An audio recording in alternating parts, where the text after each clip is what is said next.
परमहंस योगानंद जी अपनी पुस्तक के पहले अध्याय में लिखते हुए बताते हैं कि परम सत्य की खोज में मैं अपने महान गुरुदेव श्री युक्तेश्वर गिरि जी से मिला।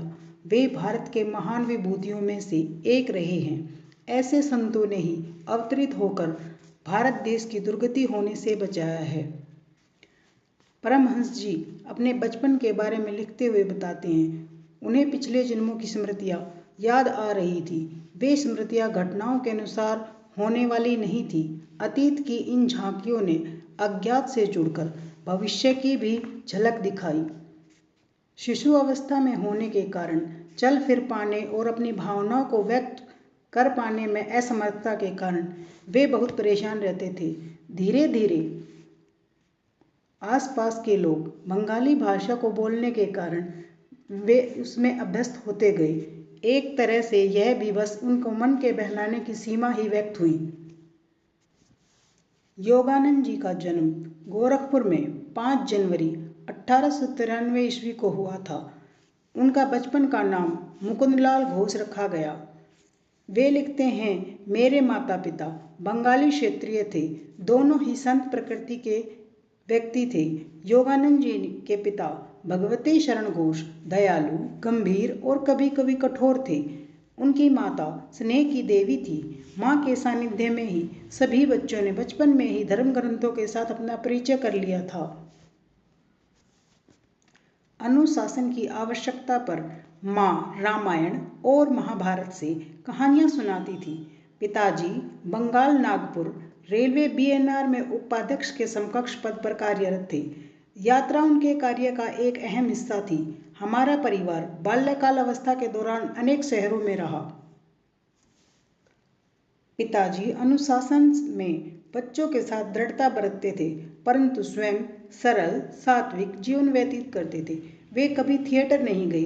विभिन्न साधनाओं और भगवद गीता पढ़ने में ही उन्हें आनंद आता था। पिछली अक्षति पूर्ति स्वरूप इनका 1,25,000 रुपया कंपनी से निकलता है। कोषाध्यक्ष ने उक्त रकम का चेक भेज दिया, पर मेरे पिताजी ने इस घटना को इतना नगण्य माना कि वे परिवार को बताना ही भूल गए। बहुत बाद में मेरे सबसे छोटे भाई विष्णु ने बैंक विवरण में इसकी बड़ी राशि देखकर पूछा, भौतिक लाभ से इतना उल्लसित क्यों होते हो? पिताजी ने कहा, समभाव को जिसने अपना लक्ष्य बना लिया हो वह न किसी लाभ से उल्लसित होता है, न ही किसी हानि से दुखी। मनुष्य इस संसार में खाली हाथ आता है और खाली हाथ ही जाता है। वैवाहिक जीवन के शीघ्र बाद पिता महान गुरु बनारस के लाहाड़ी महाशय के शिष्य हो गए।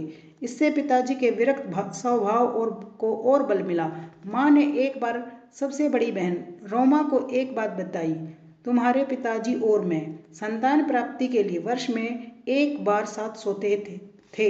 पिताजी लाहाड़ी महाशय से अविनाश बाबू के माध्यम से मिले थे। बचपन में अविनाश बाबू मुझे भारतीय संतों की कहानियाँ सुनाया करते थे। वे सदा अपने गुरु की महिमा के विषय में कहकर ही कहानी का समापन करते थे। अविनाश बाबू ही वह व्यक्ति थे जिसके कारण मेरे पिता लाहाड़ी महाशय के शिष्य बने थे। उन्हीं के कारण उन्हें उनके गुरु का सानिध्य प्राप्त हुआ था। मेरे जन्म के थोड़े समय बाद ही लाहाड़ी महाशय ने इस जगत से प्रस्थान किया। लाहाड़ी महाशय की एक फ्रेम में सजी हुई फोटो हमारे पूजा पाठ घर में देवताओं के चित्रों और मूर्तियों के साथ विराजमान थी। लगभग रोज ही सुबह और शाम माँ तथा मैं उस पूजा वेदी के सामने ध्यान लगाकर बैठते थे। संयुक्त भक्ति द्वारा हम उस ईश्वरत्व की पूजा करते थे जो लाहाड़ी महाशय में था। जैसे जैसे मैं बड़ा होता गया, मेरे मन में महान गुरु का विचार दृढ़ होता गया।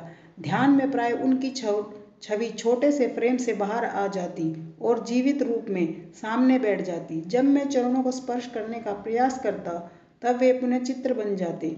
जब किशोरावस्था में प्रवेश किया तो देखा कि लाहाड़ी महाशय की छवि मेरे मन में जीवंत ज्ञान प्रदायिनी उपस्थित बन चुकी है। परीक्षा की घड़ी में मैं उनके सामने प्रार्थना करता और मेरा मार्गदर्शन हो जाता। जैसे जैसे मुझे उनकी गुप्त सर्वव्यापकता का पता चलता गया, वैसे वैसे मेरा दुख कम होता गया। अपने शिष्यों को जो दर्शन देने के लिए लालायित रहते थे उन्होंने लिखा था, जब मैं सदा तुम्हारी दिव्य दृष्टि की पहुंच में हूं तो मेरे अस्थि मांस को देखने की आने की क्या आवश्यकता है। योगानंद जी लिखते हैं, मुझे एक दिन दिव्य दर्शन प्राप्त हुआ।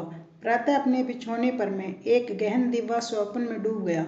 बंद आंखों के अंधकार के पीछे क्या है, यह विचार तेजी से मन में उभर आया। तत्क्षण अंतर्दृष्टि के सामने प्रकाश कौंध गया। पर्वत गुफाओं में ध्यानस्थ बैठे संतों की आकृतियां चलचित्रों की भांति प्रकट होने लगी। आप लोग कौन हैं? मैंने उच्च स्वर में पूछा। हम हिमालय के योगी हैं। इस उत्तर का आनंद वर्णातीत था।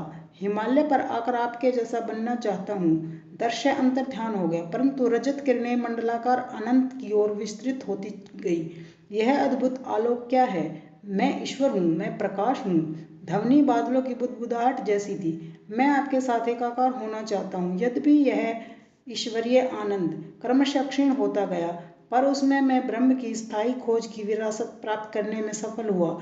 ईश्वर शाश्वत, नित्य, नवीन आनंद है। यह स्मृति लंबे समय तक बनी रही। बचपन की एक अन्य स्मृति असाधारण है। उमा दीदी ने अपने पैर पर एक फोड़ा होने की बात बताई। वह उस पर लगाने के लिए मरहम की एक डिबिया ले आई।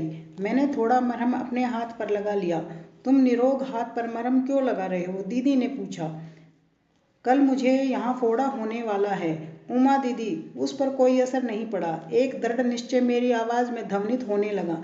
मैं इच्छा शक्ति के साथ कहता हूँ कि कल मेरे हाथ पर इसी जगह काफी बड़ा फोड़ा निकल आएगा और तुम्हारा फोड़ा दुगना हो जाएगा। सुबह मेरे हाथ पर एक बहुत बड़ा फोड़ा निकल आया और उमा दीदी का फोड़ा आकार में दुगना हो गया। मेरी बहन चीखती हुई माँ के पास भागी। माँ, मुकुंद जादू टोना करना सीख गया है। माँ ने गंभीर होकर मुझसे कहा, हानि करने के लिए मैं शब्द शक्ति का प्रयोग कभी न करूं। डॉक्टर के चीरे से बना चिन्ह आज भी मेरे हाथ पर मौजूद है। मनुष्य के शब्द की शक्ति का स्मरण दिलाता हुआ यह चिन्ह स्मारक के रूप में विद्यमान है।